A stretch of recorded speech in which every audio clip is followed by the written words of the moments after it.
What is up, guys? My name is Lex. Welcome back to the vlog. You guys watched me golf on my birthday, November 1st. It is now December 1st, and I have been golfing like crazy 2 or 3 times per week. I find it a lot of fun, and it's nice to be outside in the beautiful Texas weather. So today, San Antonio, Texas, Rounders Card Club, our very first meetup game. Super excited about this. 1-2, 1-2-5, deep stack Texas poker. Let's get to the action. Let's go.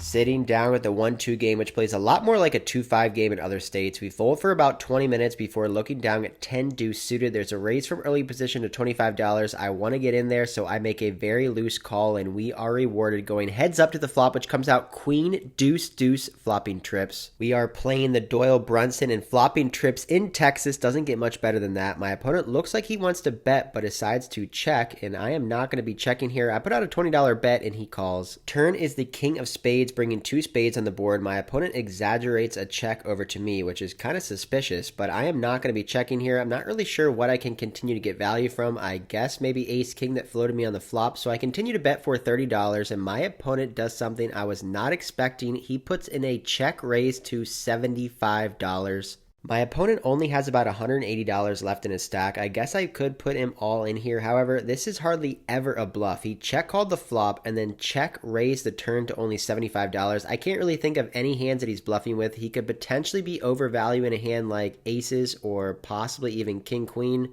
or ace king. So I make the call looking to evaluate on the river, which is the 4 of spades, brings in the backdoor flush. If he was somehow semi-bluffing with a backdoor spade draw, he got there. My opponent thinks for a little bit of time and shoves all in for $180. Most of the time, this would be a snap call, but I just don't feel very good about this situation. He raised to $25 pre-flop, which is going to signify a lot of strength. He check called a queen deuce deuce flop and then check raised on the king. I feel like it's very possible he can have queens here or kings. I can't really think of any hand they could potentially be bluffing with. I think for about 30 seconds and feel like this is a spot where I'm just going to have to fold my hand. So unfortunately, I let this one go. You can show it. Wow. Nice hand, nice hand, nice hand. My opponent chose pocket kings for a turned full house. I guess it was a good fold by us. Not the best way to start our meetup game, but at least we're making the right decisions early on. We add on about $100 to our stack before looking down at ace-10 offsuit from middle position. I make it $15 and the player next to act makes it $50. I make the call and we end up going heads up. Looks like flopping trips is going to be a trend here in San Antonio at Rounders Card Club. The board is 10, 10, 6 rainbow. We flop trip 10s with an ace kicker and a 3-bet pot. I check it over to my opponent who puts out a smaller bet of $30. I feel like he's going to be doing this with basically 100% of his range, all pocket pairs, all ace-high hands, and king-high hands. So instead of calling here and playing the hand out of position, I decide to put in a raise. I make it $115. Good news for us, my opponent decides to make the call for $115, so going to the 4th card, which is another 6, we make a full house right away, and now I decide to check it over to him. I'm trying to let him potentially bluff or overvalue a hand that is worse than mine. He unfortunately checks back, so we're going to the last card here, which is a 9, and I'm going to be betting. I size up his stack, and he has about $400 remaining, so I think only one size is good, and that is all in. All in. All of it. No, that'd be cute with this guy. Oh, let's see it. 10's full. Wow, max payment. My opponent makes the call. We're going to be winning a massive pot here at this 1-2 game, over $1,000 being shipped over to us. We then move on to our second table. 3 $2 limps to me. I'm in the small blind with our first premium of the day. Pocket queens, the ladies. I raise here to $25, and unfortunately nobody wants to play their hand. They all make the fold. We get moved to our third meetup game table with a stack over $1,000 now. There's a $10 straddle on in this hand. I have pocket 9s, raise it to $20, and only the button straddler makes the call. A board of 8, 3 deuce, 2 diamonds. At a position, I decide to check it over to the button, looking to potentially bluff catch, but he decides to check it back. The turn is an 8, pairing the board. I most likely have the best hand now, so I'm going to put some money in the pot. I make it $35, and he instantly calls here, going to the last card, which is another 3, double pairing the board. I do think I should be betting on this river, trying to get called by all smaller pocket pairs and even ace high, so I throw out a bet of $105 and my opponent instantly raises me to a stack of green chips. He doesn't even count out the bet. It's $350 and this hand doesn't make too much sense. He checked back the flop. I don't expect him to have an 8 here ever. I don't expect him to raise a 3 on the river. I think he would just call. So given the fact of this action, I check called the flop, bet the turn, and bet the river. I don't think I could ever be folding for this price given how strong my hand is. He could be bluffing here, so I decide to put in the chips and make the call. He shows us the bad news, ace 3 for a bottom full house. He took us to Value Town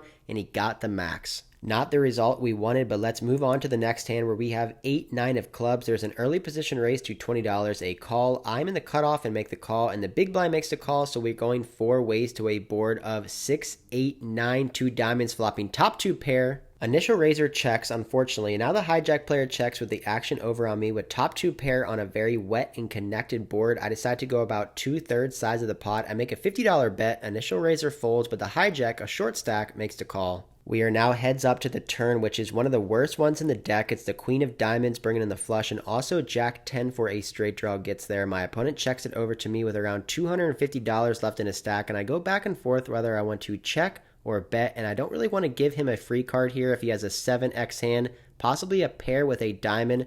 So I decide to bet smaller here, looking to check back most river cards. I put out a bet of $80. All of it? All of it. How much more?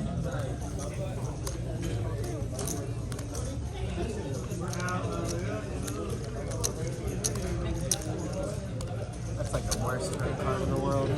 273 All right. Good luck. Pretty frustrating session so far. We haven't been running very well, and we just made a bad call there with pocket nines. We do move on to our 4th table of our meetup game before looking down at pocket jacks in the small blind. There's a limp for $2, a raise to $20. I put in a 3-bet to $75, and we only get 1 caller from the initial raiser, so we're heads up to the flop. We are looking for some run good here in San Antonio at our meetup game at Rounders Card Club, which we get. The flop is Jack 4-4, flopping a full house in a 3-bet pot. That is what I'm talking about. I decide to down bet here to only $50, trying to keep my opponent in there with a ton of hands, all of his smaller pocket pairs, and even some of his ace high or Broadway floats. My opponent agrees that $50 seems like a pretty fair price to see the turn card, so we're heads up to the 4th card, which is the 10 of hearts. Could be a great card if my opponent was holding a hand like pocket 10s. It can also give him some straight draws and possibly some flush draws, so I decide to size up here. I will be betting big with all my bluffs like ace king or ace queen, so I want to bet big when I have it as well. I put out a $250 bet, and unfortunately my opponent snap folds. We do end up taking down this pot. This next hand is an example of how live tells can be used at the poker table. We have queen 10 offsuit in the cutoff. There's 2 limps to me. I raise to $25 and both of the limpers make the call. So we're going 3 ways to a pretty dry board of king 7 deuce. And on this board, I feel like it's a pretty mandatory c-bet, so I throw out a $35 bet, and only the initial limper makes the call. Depending on what the turn card is will determine if I continue to bluff here. We see a 4th card of a queen giving us a pair now. My opponent checks it over to me, and I decide to just try to check, get to showdown, and go to the river, which is a total brick. I actually forget what card it is, but I know that it doesn't complete any flushes or straights, and now my opponent decides to lead into me. He bets $125. This seems like a pretty easy snap fold. However, I don't think my opponent would lead out with a single pair king on this river card. If he had a king 9 or king 10 hand, I feel like he would just check call, trying to induce me to bluff. He's basically representing 2 pair or a set, and I don't see many 2 pairs on this board. He obviously doesn't have kings or queens because he would raise those pre-flop. So he's basically saying he has 7s or deuces. While I'm thinking about this, I look over at him and he looks pretty nervous. He's breathing pretty heavily and swallowing very hard. This could be a sign of him being nervous and potentially bluffing. So I put in the call here and he shows pocket 7s for a set, and we get totally owned. Our live tells did not pay off for us this time. We were totally wrong. He takes down this pot. Not playing the best poker today, that is for sure. Next up here, we have pocket kings. There's a $5 button straddle. There's a limp for $5. I raise to $25. The button calls and the limper calls. So we're going 3 ways to a flop of ace, 3, 5, 2 hearts. Of course, there's an ace on the flop. I check and it checks all the way around. Ace on the flop with pocket kings is never a good sign, but the dealer makes up for it with a king on the turn. Now we have a set. My opponent leads out for $25 with only about $125 left in his stack. I'm going to be raising here with my set. I raise it to $65 and the action's back on him. Damn, I haven't seen Hollywood like that in a while. You have a flush, you're good. Not anymore. Full house of both. Wait for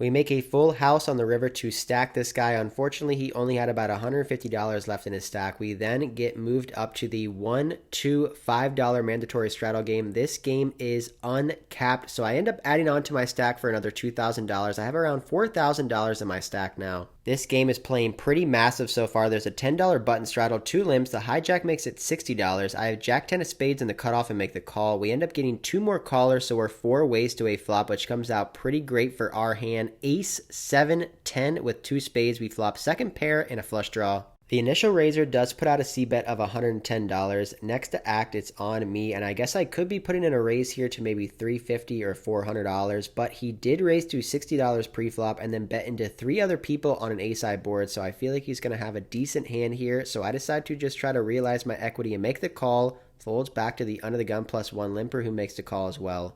The turn is a 7, a pretty terrible card, but the action does check over to me, and I decide to take a free river and check this one back. We see another jack on the last card, giving us a full house. The action checks over to me again, and I feel like I can put out a pretty big bet here, trying to basically polarize my range to a jack or nothing and try to get hero called by an ace or possibly kings or queens. So I set on a bet of $400. The action is now over on the initial limper in the under the gun +1 position. The guy who just called the flop and then checked the river, and he decides all of his chips are going in the middle. He shoves all in for around $750. The initial raiser decides to fold after tanking for a while, and if this guy's got aces or ace jack, he's just going to cooler us. I make the call, and we both show a jack. He had queen jack, and I have jack 10. We end up chopping this pot up. This 1-2-5 game is playing massive tonight, more like a 10-25 game. Unfortunately, we just cannot get into any big pots until we look down at ace, queen, offsuit in the small blind. There's a limp for $5, a raise to 30. The cutoff calls. I put in a squeeze play to $150.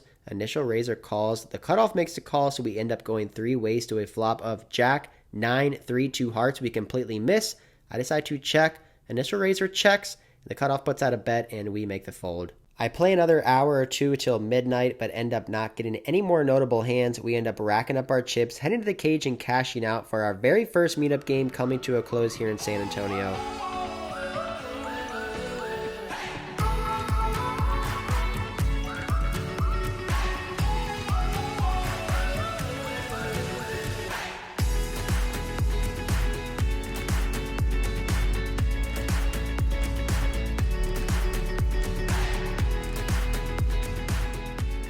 All right, guys, that is it for our very first meetup game here in San Antonio Rounders Card Club. We ended up getting 6 1-2 tables going the entire night. I was bouncing around from table to table, spending about 30 to 45 minutes and then finishing up the session at the deep stack 1-2-5 game. Unfortunately, couldn't get too much going during that game. Chopped that putt up with jack 10. Other than that, we were basically folding the entire night. I'm actually not really happy with the way I played. I made a couple bad call downs, which really cost me. I was in the game for $4,000 total, cashing out for $36.07 for a loss of $393. So if I would have made those disciplined folds, I think I could have broke even on the session. However, the meetup game was a huge success. Shout out to Rounders Card Club. The management was professional. The dealers were fast and efficient. The wait staff was great, and the food tasted amazing. You guys got to go check out Rounders Card Club. I also want to shout out the nice couple that came up to me at the end of the night. They gave me 6 bags of beef jerky. I mean, how amazing is that? I'm not going to be going hungry on this trip. Make sure to go check out their website. And then also shout out to a vlog watcher. His name was Tim. He gave me this card protector thing from Salt Lake City where he works. So now I can finally throw away my Rampage card protector and I can use this one. Just a joke. That was a joke. Just a joke. All right. That is it for this one. We're going to wrap this one up. If you guys like this video, please hit the like button. Comment down below to help grow the channel. And if you are not subscribed, please subscribe. I hope to see you guys in the future at more of my meetup games. But until next time, I'll see you.